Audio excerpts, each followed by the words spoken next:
Paz seja convosco. Amém. É um grande prazer estar aqui com vocês novamente.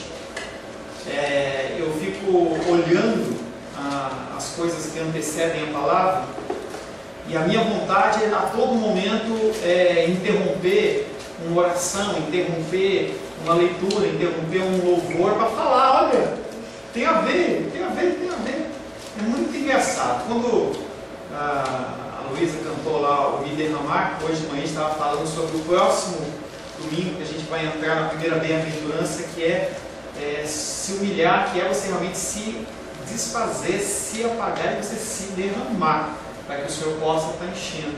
Sebastião leu aquela antífona. Normalmente a antífona eu não vou ler a antífona que ela diz. Eu vou meio assim, que nem aqueles piquitos lá no parque. Eu escolho alguma coisa parece que brilha assim. E aí a hora que o Sebastião começou a ler a antífona, eu fiquei olhando e falei: tudo a ver com a palavra. Então a gente começa a ver as coisas, elas vão encaixando, é como se fosse um grande quebra-cabeça que vai sendo montado. Algumas pessoas recebem umas peças, outros recebem outras, e aí a gente vai encaixando as peças, e é lindo e maravilhoso. Eu fico ali, fico agoniado para falar alguma coisa, para interromper, entendeu? E acabo deixando o Senhor realmente conduzir, e é lindo e maravilhoso. Glórias a Deus. O título da palavra de hoje, vou antecipar a minha abertura, é: Jesus é o único que quebra as barreiras humanas.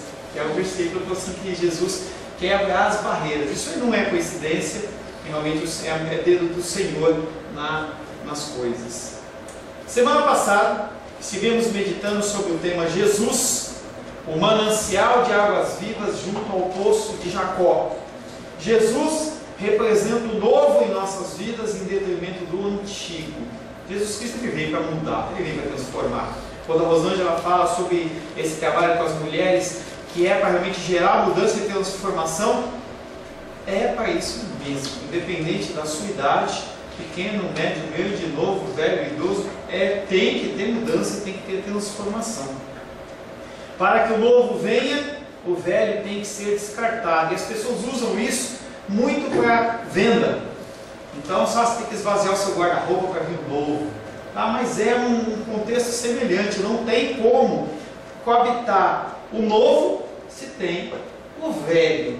Pastor, mas o Antigo Testamento e o Novo? Quem disse que o Antigo Testamento ele é antigo no sentido de uma coisa que tem que ser descartada? Uma coisa complementa a outra. A Bíblia, ela foi escrita como um compêndio de muitos livros em que forma-se um pacote só. É o que a gente falava hoje pela manhã sobre o fruto do Espírito. E aí a gente começou a dar o exemplo da mexerica. E aí a gente foi melhorando, porque a mexerica não tem gomo assim e tal, não vem faltando. E na verdade, a Bíblia é uma grande mexerica, grandona, que ela é composta por cada partezinha e nada pode faltar para dizer que ela é a verdade. Então o Antigo Testamento ele não é antigo no sentido de velho, e sim do anterior ao novo. Então não cai nesse conceito de descartar o antigo. Mas o resto das coisas a gente precisa ir abrindo mão das coisas que são antigas. As coisas que estão no nosso coração como pecado, elas têm que ser purgadas. E eu dei o exemplo pela manhã de uma espinha. Se você espremer uma espinha, pode infeccionar, mas no nosso caso espiritual, tem que expulsar, tem que sair essas coisas ruins. E não é oração forte, não é oração de demônio, nada disso. Mas é algo que você vai se enchendo da palavra, e naturalmente o que não presta vai sendo depositado fora. O versículo que ficou da semana passada é João capítulo 4, verso 6. Ali se achava a fonte de Jacó. Cansado da viagem, Jesus sentou-se junto à fonte, e era por volta da hora sexta. Nós falamos que era meio-dia. Antes do espiritual, Jesus estava com sede. Ele estava com sede, ele queria tomar uma aguinha geladinha. Mais uma vez, Jesus apresenta esse confronto. Dessa vez, o poço de Jacó é como que comparado a ele, que é o manancial de águas vivas. Esse poço de Jacó ele ainda existe hoje. Ele é alimentado por uma nascente subterrânea, água limpa, pelo menos pelos relatos, ela é uma água boa de se beber, mas ela é confiável até hoje. Mas todo mundo que continua bebendo daquela fonte continua tendo sede. Na época da mulher samaritana, ela bebia água e todo dia tinha que buscar água. E hoje também as pessoas elas precisam continuar buscando a água, seja no poço de Jacó, seja alguma fonte de água, seja garrafinha de água mineral, não importa. A água que é oferecida pelo mundo, você toma e ela continua te dando sede. Jesus Cristo, Ele é o verdadeiro manancial e Ele toma o lugar da lei, da tradição e do tempo.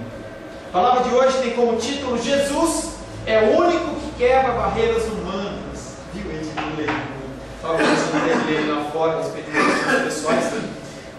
Quando nós fazemos todo o nosso esforço e nós não conseguimos, Jesus, que é o Deus impossível, Ele entra e Ele quebra toda a barreira humana. Aleluia. Glórias a Deus. Abra a palavra de Deus no Evangelho de João. Nós estamos meditando no Evangelho de João, capítulo 4. Nós vamos ler do verso 1 em diante. João capítulo 4, verso 1 em diante.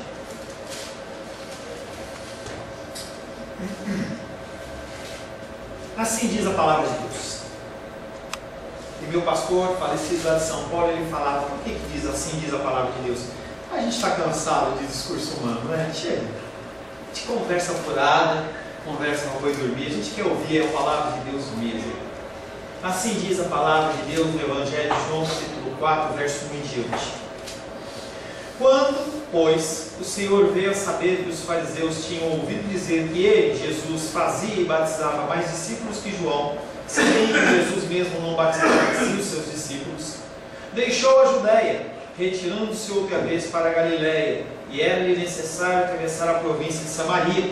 Chegou, pois, a uma cidade samaritana chamada Sicar, perto das terras que Jacó dera ao seu filho José. Estava ali a fonte de Jacó. Cansado da viagem, assentava-se Jesus junto à fonte por volta da hora sexta, meio-dia. Nisso, veio uma mulher samaritana tirar água. Disse-lhe Jesus: dá-me de beber, pois os seus discípulos tinham ido à cidade para comprar alimentos. Então lhe disse a mulher samaritana: como sendo tu judeu, pedes de beber a mim, que sou mulher samaritana? Porque os judeus não se dão com os samaritanos. Replicou-lhe Jesus: se conheceras o dom de Deus e quem é o que te pede, dá-me de beber, tu lhe pedirias e ele daria água viva. Respondeu-lhe ela: Senhor, tu não tens com que tirar o poço, e é fundo. Onde, pois, tem água viva? És tu, porventura, maior do que Jacó, o nosso pai, que nos deu este poço, ou poço, do qual ele mesmo bebeu, e bem assim seus filhos e seu gado? Afirmou-lhe Jesus: quem beber desta água tornará a ter sede. Aquele, porém, que beber da água que eu lhe der, nunca mais terá sede. Pelo contrário, a água que eu lhe der será nele uma fonte a jorrar para a vida eterna. Palavra do Senhor. Amém? Amém. Senhor, nós damos a Tua palavra que é realmente um manancial de águas vivas. A Tua palavra, ela nos sustenta, ela nos sacia, Pai. Estamos nesta noite, Pai, não para ouvir um discurso humano, mas para ouvir a Tua voz. Precisamos, Pai, que o Senhor nos direcione no início dessa semana sobre as coisas que nós devemos falar, pensar ou agir. Para isso, Pai querido, a Tua palavra ela é necessária. Nos submetemos à Tua palavra, nos submetemos, Pai querido, ao esquadrinhamento do Senhor nos nossos corações, nos submetemos ao Teu Espírito Santo para nos dar o entendimento correto das Escrituras. Pai, consagramos esse tempo ao Senhor, pedimos que o Senhor nos dê uma palavra santa, vinda do Teu altar. Me utiliza, Pai, como instrumento nas Tuas mãos, um instrumento sem capacidade para o Teu agir e para a Tua vontade, em nome de Jesus. Amém. Amém. Texto conhecido. Nós fizemos a introdução e agora nós vamos realmente entrar nesse texto tão rico de ensinamentos. Os dois primeiros versículos que nós vamos meditar é o versículo 7 e o versículo 8. Não se preocupe se a sua versão está diferente. Eu, quando vou montar a palavra, eu pego várias versões para que possa estar escolhendo o melhor sentido do texto e você possa ter contato pelo menos com uma versão mais fiel do que talvez uma versão que você tenha. Então não se preocupe, mas o sentido ele é o mesmo. Nisto, uma mulher de Samaria chegou para tirar água. Jesus lhe disse: dá-me de beber. Os seus discípulos tinham ido à cidade comprar alimentos. Aparentemente a mulher foi ao poço sozinha.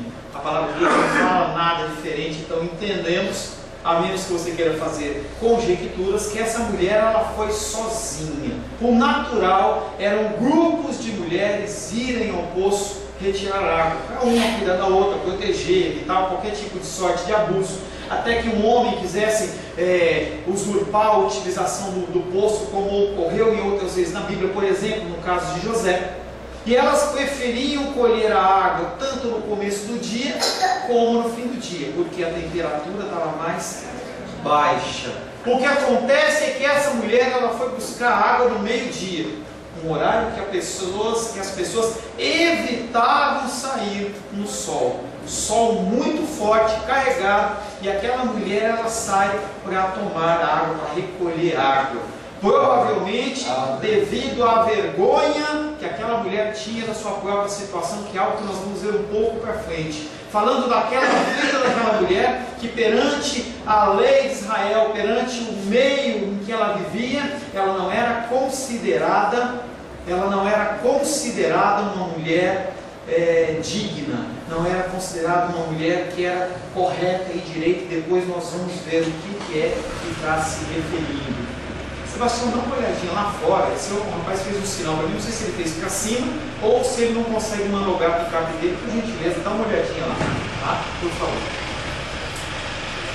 A mulher que é citada nesse versículo, ela não tem nome próprio, não se fala o nome dela, não se fala o lugar dela, mas simplesmente diz: ela é da região de Samaria, ela é de um lugar, não se faz referência de onde que essa mulher, a cidadania, nem nada, não fala que ela é de Sicar, nem nada disso. Jesus ele está só porque os seus discípulos tinham ido comprar comida, e aí eu quero que você imagine 12 homens indo comprar comida. Não é algo normal, não é algo natural. E lá não é que nem o Wester, que nem um hipermercado em que as pessoas elas conseguiam se dividir nas suas atividades. Não, eles foram juntos, 12 homens, ou seja, Jesus pôs o povo para correr e falou: olha, vai resolver isso porque eu tenho outra coisa para resolver aqui. Ao dirigir-se à mulher e pedir água, sua intenção principal é matar sua sede.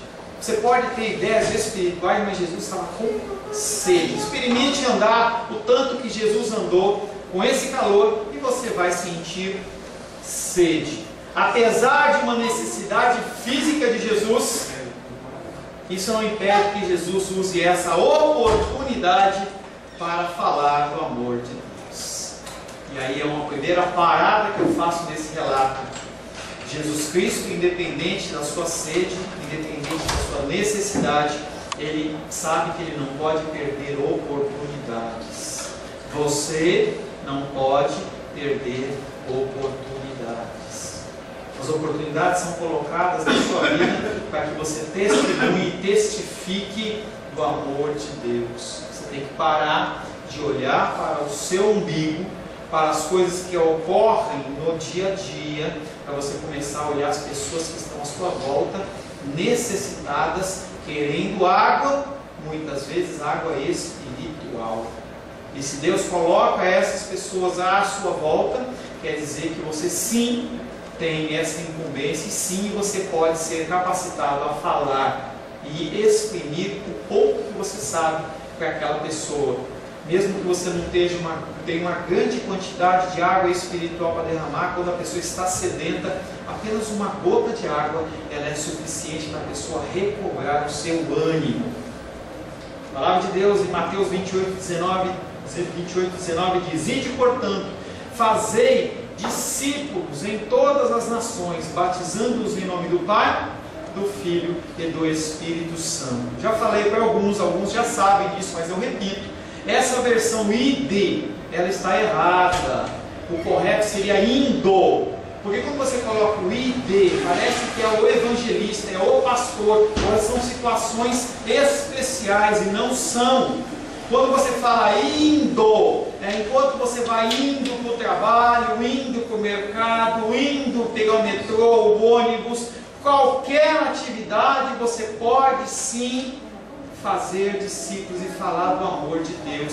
Há a possibilidade. Então entenda que há a função do evangelista na igreja, sim, há a função do pastor, mas você tem uma ordenança da vinda da parte de Jesus Cristo, através do evangelista Mateus, que é: ide e fazei discípulos. Fala do que você conhece, fala do que você sabe, para que as pessoas elas possam encontrar esse manancial de águas vivas.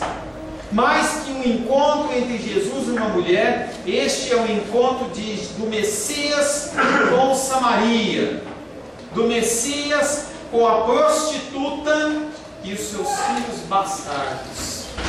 Entenda que já falamos sobre Samaria. Samaria ela foi repovoada por um grupo de pessoas que não eram judeus. Depois houve uma mistureba de judeu com povos gentios. Havia uma adoração misturada, um pouco para Deus, outro para outros deuses. As pessoas judias tinham a abominação daquele povo. Eles não gostavam daquele povo por causa daquela mistura. Oséias capítulo 1, verso 2, fala um pouco dessa região de Samaria através do profeta Oséias.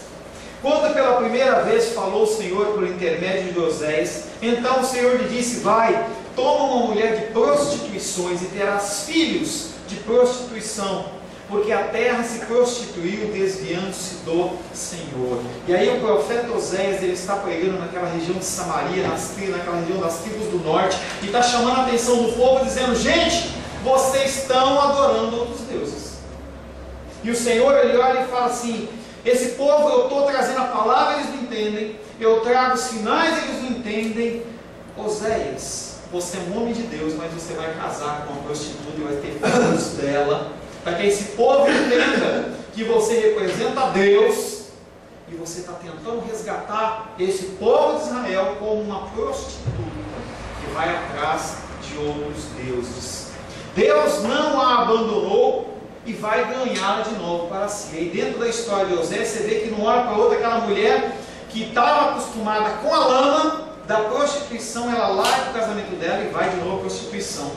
E Deus olha para aquele profeta e fala assim: olha, vai lá e busca ela, vai lá e paga para o cafetão e traz ela de volta, para que as pessoas entendam que eu pago o preço. O preço é pago por vocês e eu estou pagando, mas vocês têm que se consertar.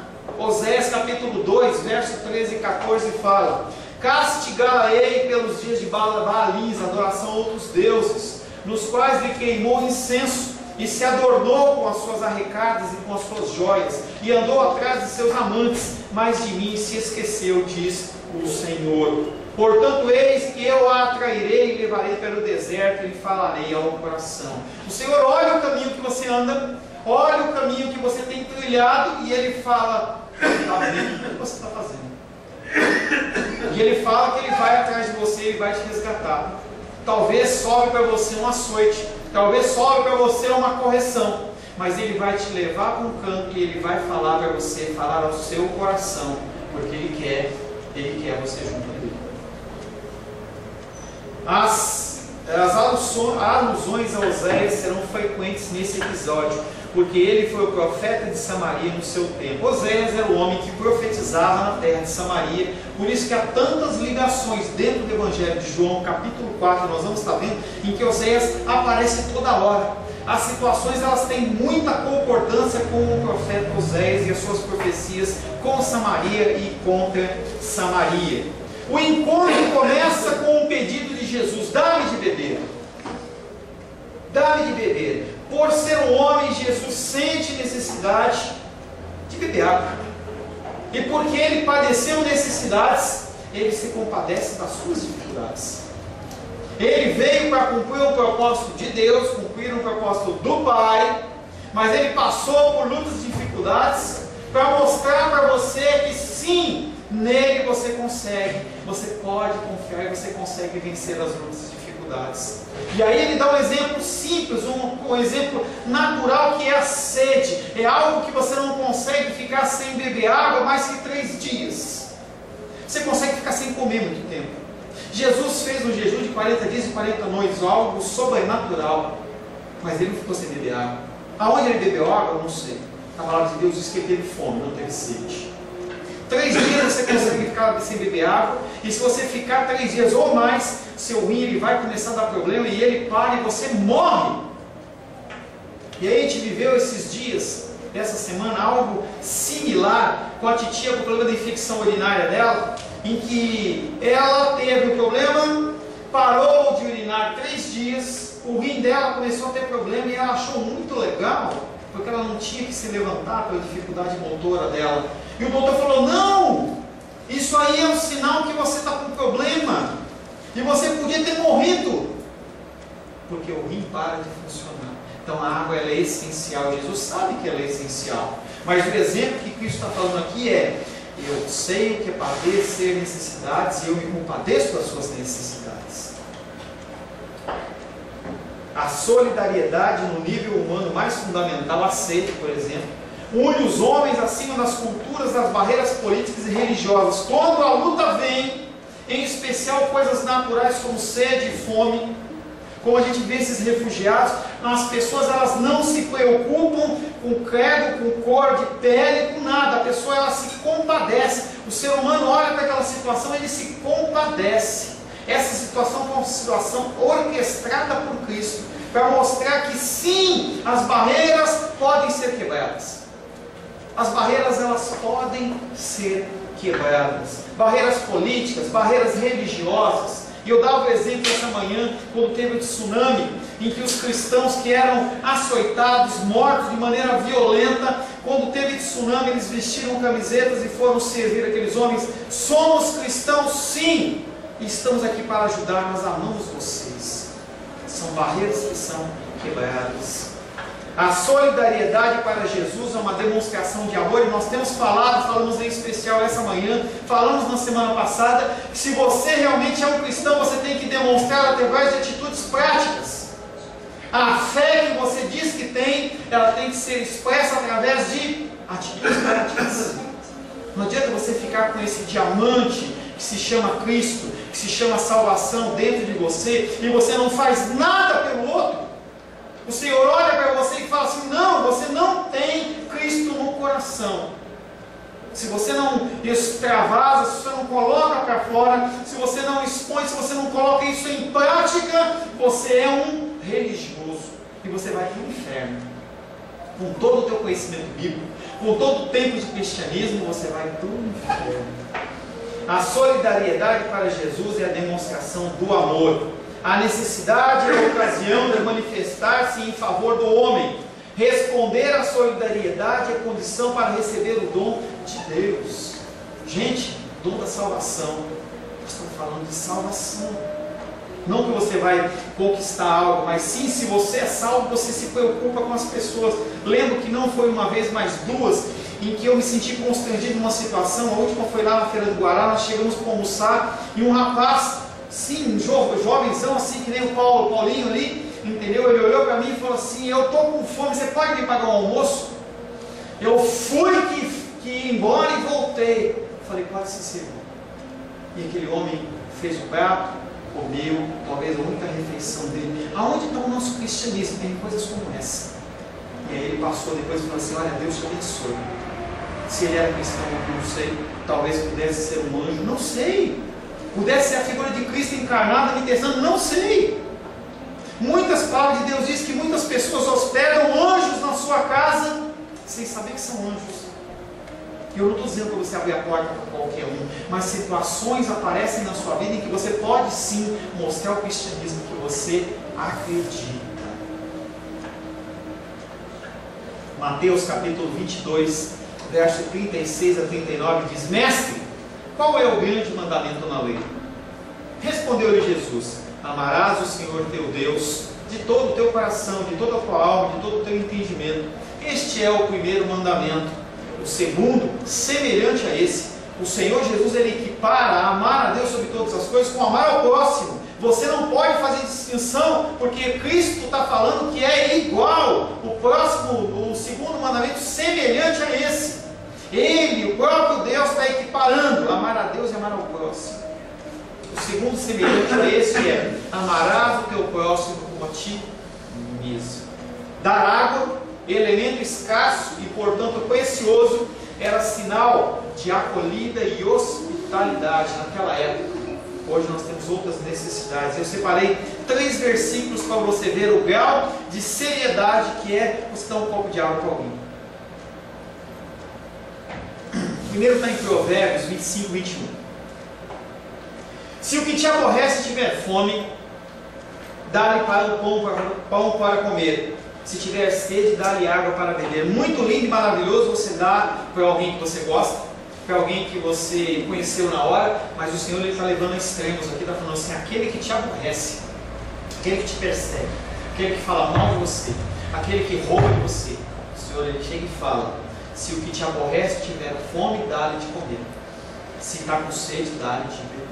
Ele não está falando do normal. O normal você faz. Estou falando do extraordinário.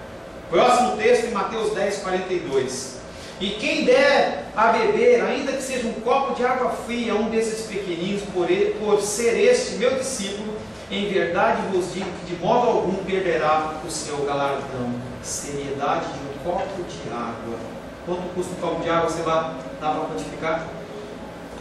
50 centavos, né? Não, você pegar um copo da água da Caesb lá, dá para quantificar? Não dá, né? Centavos. Décimos de centavos. Coisa. Deus, olha o que Jesus Cristo está falando. Quem der a beber, ainda que seja um copo de água fria, um desses pequeninos. Ah, é criança? Não, pequeninos está falando de pessoas que estão ao seu próximo. Em verdade, vos digo, de modo algum perderá o seu galardão. Que coisa boa, né, pastor? Eu vou fazer isso. Próximo texto, Mateus 25, 41 e 42. Então o rei dirá também aos que estiverem à sua esquerda: apartai-vos de mim, malditos para o fogo do inferno, preparado para o diabo e seus anjos, porque eu tive fome e não me destes de comer, tive sede e não me destes de beber. É sério esse caso do copo d'água. É sério essa colocação em prática. Não é só água, gente. Eu estou falando com pessoas inteligentes. Não é só água, é uma roupa, um vestuário, um alimento.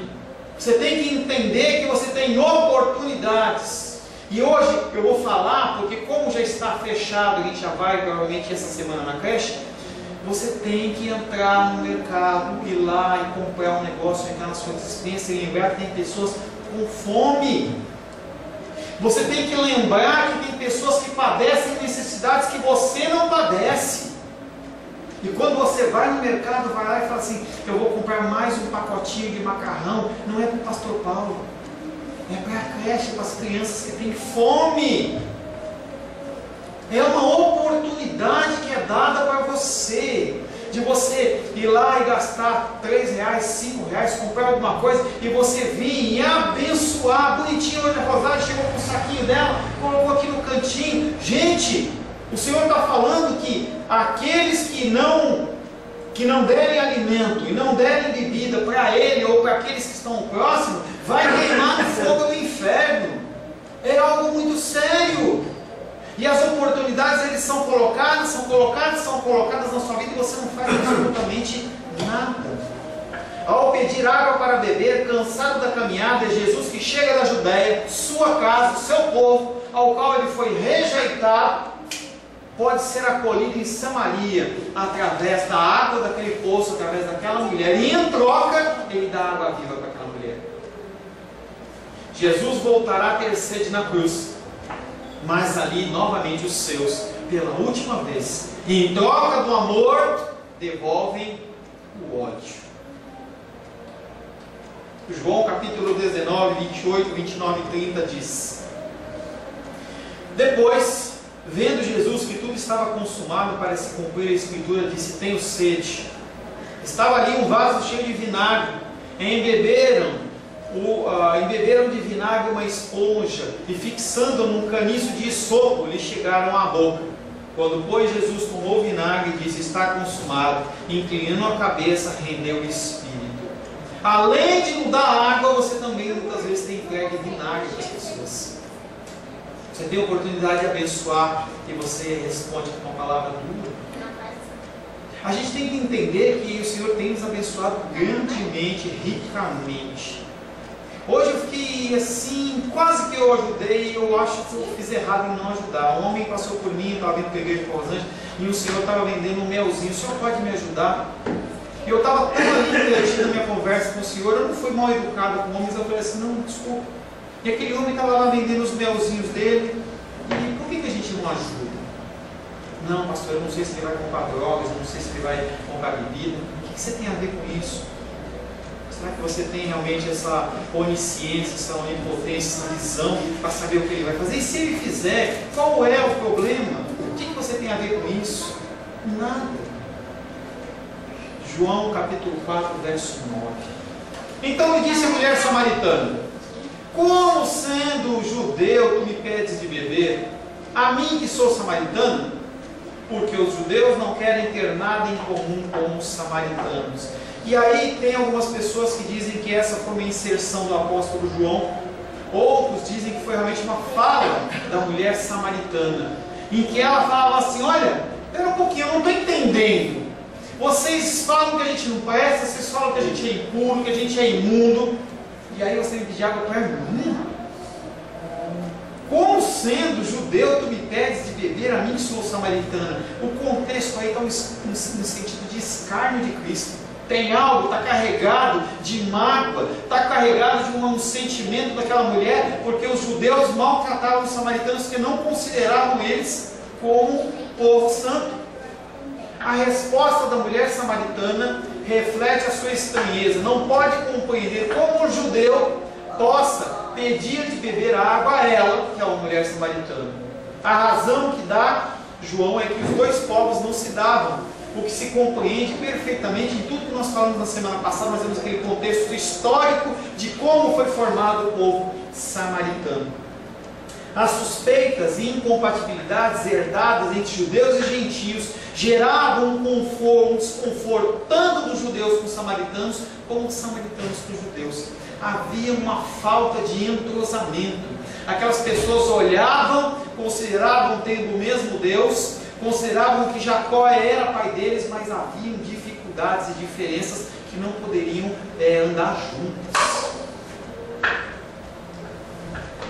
Havia da parte dos judeus a preocupação com a contaminação. E aí você lembra da parábola do samaritano, em que o homem foi assaltado na estrada, ficou caído no chão, passa o sacerdote, se eu tocar eu fico impuro, passou o levita, se eu chegar eu fico impuro, nós já visitamos esse texto, e aí o samaritano passa sem saber de que era, que origem, quem que é, foi lá e ajuda aquele homem. Havia um medo deles ficarem impuros, mas era um medo religioso, porque uma semana depois eles estavam habilitados a participar do auxílio no templo. E além de tudo havia uma crença que as mulheres samaritanas elas eram diferentes, que as mulheres samaritanas, a partir do momento em que elas nasciam, elas menstruavam desde o nascimento, coisa da cabeça que foi construído. E aí se falava que as mulheres elas estavam maculadas pela imundícia desde o seu nascimento. Além de ser samaritana, ela também era mulher, e havia um refúgio daquela mulher. A surpresa, portanto, daquela mulher é totalmente compreensível. Somente havia um fator que não era esperado, um fator diferente, que chama-se Jesus. Jesus, ele é aquele que quebra as barreiras. Jesus é aquele que alcança aquele que está perdido. Quando nós fazemos as nossas orações na quarta-feira, pelas prostitutas, pelos homossexuais, pelos enfermos, pelos presidiários, pelos missionários, nós realmente cremos que o nosso Deus ele é capaz de fazer infinitamente mais do que nós podemos pedir, pensar ou imaginar, e esse Deus alcança essas vidas onde elas estão. E sim há conversões, sim há transformações. Nós temos que crer que o nosso Deus, ele faz isso. Jesus Cristo, ele derruba as barreiras que separam. A pessoa não suporta pastor, a pessoa não suporta padre, a pessoa não suporta a religião. Mas Jesus Cristo, ele vem e envolve a pessoa com aquela graça irresistível. A pessoa começa a se debater, mas chega uma hora em que ela acalma. Tem um salmo que fala que como a criança chora e ela é acolhida no peito, assim é aquela pessoa perante a palavra. Nós temos que estar sempre suscetíveis ao Senhor nos envolver, não com julgamento, com correção sim, mas muito mais o sentido de te envolver, porque Ele quer te trazer, que nem Oséias, Ele quer trazer Israel para perto, Ele quer te trazer para perto, não porque Ele é necessitado, não porque Ele fica carente, não porque Ele chora, não porque Ele fica todo tristinho, porque a menina da glória de Deus, não, porque é desejo dEle, que vocês, que nós, que as pessoas que nos ouvem na internet, que elas possam ser resgatadas. É uma vontade de Deus, e é uma vontade de Deus que não pode ser maculada como uma vontade humana. Nós temos falado em fé, porque o Senhor fala, Ele acontece. A vontade de Deus não é como nem a nossa vontade, que ela pode ser mudada e crescer. Não, Ele é o mesmo ontem, hoje e sempre. Jesus Cristo derruba as barreiras que separam as pessoas. Além disso, ao fazer um pedido simples como beber água, Ele elimina toda e qualquer superioridade. E Ele mostra para aquela mulher que, no final das contas, todos são iguais. Ele estava naquela situação e ele precisava de água. Ele olha para aquela mulher e fala assim: me dá água para beber. Não fala mais tipo, se não beber água, eu morro. Jesus apresenta-se simplesmente como homem. Por que você se apresenta como religioso para as pessoas? Por que você se apresenta com essa soberba de que eu sou cristão há tanto tempo, que eu sei a palavra, que eu não sei o quê? As pessoas gostam de fazer curso para chegar e esfregar na cara dos outros. Jesus Cristo não quer que você faça isso. Ele sabe que você é um pecador miserável, como todos são. E não adianta você que está recebendo um pouco de ensinamento, eu falo isso muito para os alunos da faculdade teológica, a Edilene, ela é minha aluna, ela já ouviu falar isso. Gente, a gente tem que apresentar para as pessoas como iguais. Quando você vai conversar com uma criança, não fala de cima para baixo, fala no horizontal. Nós temos que falar para as pessoas como pessoas dignas de misericórdia. E quando você se apresenta desarmado para as pessoas te ouvem. As pessoas te ouvem. E nós temos familiares que estão desviados, nós temos familiares que estão perdidos, que não conhecem o Jesus e só não se liberam, só não se soltam, porque você está com aquela armadura. Uma armadura toda dourada, pintada, bonitona, em que você sabe a Bíblia de cor, você tem 30 anos de cristianismo, 10 anos de cristianismo, você vai na igreja, tem um cargo, e as pessoas ficam constrangidas. Será que eu posso realmente falar com essa pessoa? Será que ela vai me ouvir? Jesus Cristo se coloca como um igual. Ao colocar-se ao nível da necessidade corporal, afirma a igualdade, elimina a discriminação e olha dignificar a mulher.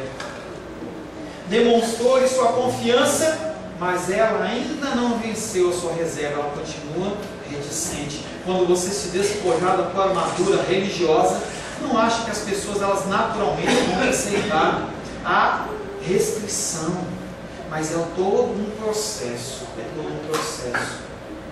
Ela não sabe que Jesus, longe de ser contaminado por uma possível impureza que ela poderia ter como mulher e mulher samaritana, ela não sabia que Ele era aquele que cura, Ele é aquele que limpa, Ele é aquele que torna o impuro em uma pessoa pura. Ela não sabe que Jesus é aquele que santifica através do toque. Outros que tocam leprosos ficam impuros, mas Jesus toca o impuro e Ele os cura. Mateus 8,3 diz: e Jesus, estendendo-lhe a mão, tocou-lhe, dizendo: quero, fica limpo. E imediatamente ele ficou limpo da sua lepra. E aí, lepra física, lepra espiritual. O seu toque, a sua palavra gera essa cura.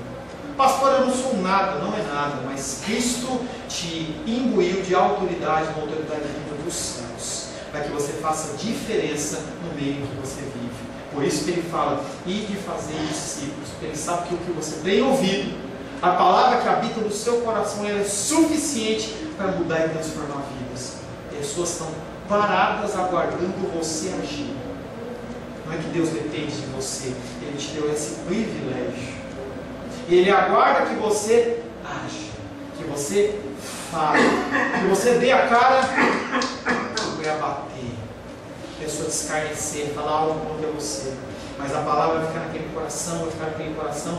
Eu estava essa semana com o Rosângela, conversando com o pastor Araíco, e ele falava que a palavra fica no coração, e eu sei que fica. E ela fica no coração, fica batendo de um lado para o outro, e a pessoa começa a ficar incomodada, e vai mudando, vai quebrando, na hora que vê as barreiras caírem, e a pessoa está totalmente quebrantada.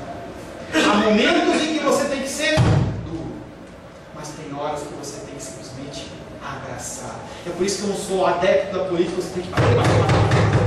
E aí depois você bate, e depois bate de novo. Tem momentos que tem que bater. As pessoas que fazem aconselhamento ou têm discipulado comigo sabem que eu dou pancada. Tem pessoas que olham e falam assim: você acha que eu sou otário? Palavra dura. Você acha que eu sou otário? A pessoa fica olhando assim, mas vem de Deus. A pessoa recebe. Tem horas que você simplesmente abraça a pessoa. E a pessoa soluça e ela se sente envolvida pelo amor do Senhor. Você não pode ser nem 8, nem 80. Você tem que ser uma pessoa mediana. Jesus Cristo, ele era mediano. Ele não abria concessões em relação à palavra, e não é isso que eu estou falando. Eu estou falando que ele sabia como agir. As pessoas, elas são diferentes. Você não é uma Coca-Cola. Falava hoje pela manhã, se você for na Alemanha, tem a Coca-Cola, a garrafinha, PET lá, daquele jeitinho lá, com uma linguagem diferente. Se você for nos Estados Unidos, Coke. Se você for em outro lugar, mas a garrafinha é a mesma coisa. Pode mudar apenas a composição da água, porque a água influencia no sabor. Fora isso, é a mesma coisa. Jesus Cristo não quer que você seja igual. Paulo é diferente de Diana, é diferente de Laodiceia. Nós somos diferentes, adorando ao mesmo Deus, numa diversidade aceita por Ele, porque Ele recebe a adoração verdadeira que o teu coração quer usar, quer falar. E Jesus, estendendo a mão, tocou-lhe, dizendo: quero, fica limpo. E imediatamente ele ficou limpo da sua lepra. Seja um judeu religioso como Nicodemos, seja uma mulher inculta, aparentemente inculta, que era uma camponesa que vivia nas regiões de Samaria, estava bastante em desordem, nada é impedimento para Jesus. Jesus conversa abertamente com ambos e alegremente quebra todo e qualquer tabu religioso e social ao fazer isso. Oportunidades estão sendo colocadas na sua vida, de você resgatar vidas. Saiba que o Senhor, ele vai cobrar de você. Você, pela graça e misericórdia de Deus, está bonitinho, está servindo ao Senhor, está ouvindo a palavra, mas e as pessoas que não estão? E as pessoas que estão perdidas? Será que as pessoas, elas têm liberdade de conversar com você sobre algum assunto? Será que as pessoas têm liberdade de conversar com você sobre tatuagem? Sobre dança, sobre bebida? Será que as pessoas têm liberdade de olhar e falar assim: olha para você e eu quero um conselho, o que você acha em relação a isso? Não é que a pessoa quer que você pegue um versículo e desce a marreta na cabeça dela, pá! Porque a pessoa está perguntando para você e ela sabe qual é o seu posicionamento, mas ela quer saber como agir, como ela se conserva, como que ela pode conciliar, o que ela pode continuar fazendo que não pode. Eu lembro do exemplo da Rosângela, que ela fala que quando ela se converteu, ela chegou com a pessoa que era discipuladora dela e falou assim: como que eu sou crente? Será que você dá essa abertura? Ou esse cristianismo teu enrustido mais machuca e mata do que salva? Feche seus olhos.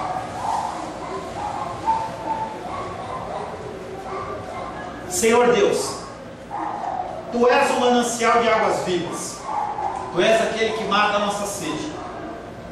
Nós, Pai querido, temos sido alimentados com a Tua palavra.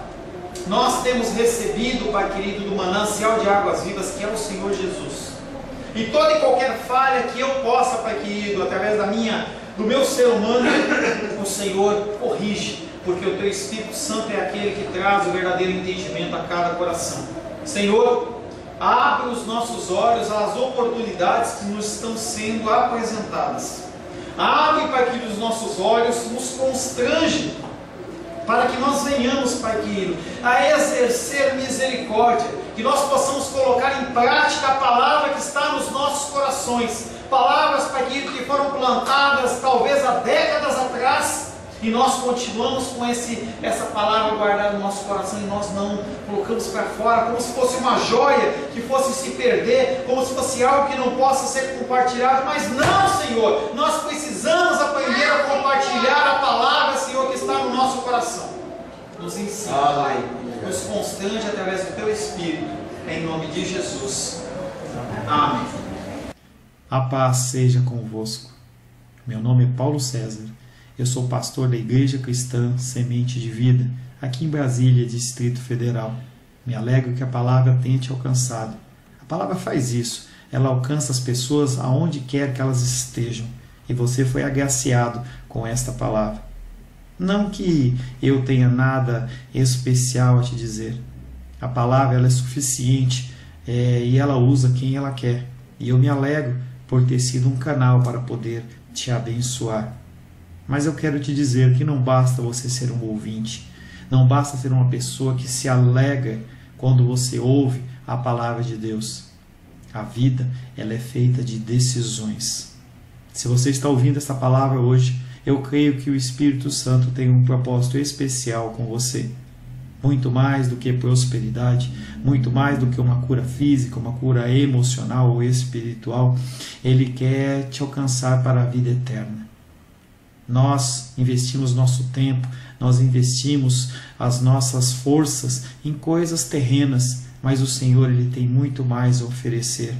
Ele tem sim para você a cura, Ele tem sim para você a prosperidade, mas Ele tem muito mais que isso. Submeta-se a um Deus que Ele é capaz de mudar e transformar a sua vida por completo. Creio que o Espírito Santo ele é capaz de tocar o teu coração. Quero pedir que você curve a sua cabeça. Senhor, em nome de Jesus, coloco na tua presença essa vida que ouve esta ministração, que ouve esta palavra. Pai, eu não tenho capacitação nenhuma, mas o teu Espírito ele é capaz sim de tocar nesta vida, gerar nela mudança, transformação, arrependimento, e que ela possa simplesmente bater no peito, convencendo-se que é pecadora e que precisa de um Deus salvador. Não há um caminho a ti, meu Deus, que não seja através de Cristo. E eu lhe peço, Pai querido, que você alcance essa vida e ele possa sim tomar uma decisão pessoal pelo Senhor, em nome de Jesus. Amém. Amém, meu querido. Amém, minha querida. Fico contente que você esteja ouvindo essa ministração até o fim. E peço que você não se limite a ouvir os cultos pela internet. Você procure perto da sua casa uma igreja, um lugar que proclame a palavra do Senhor. Eu oro para que o Espírito Santo te direcione nessa busca, porque muita coisa tem sido oferecida que não é o Evangelho.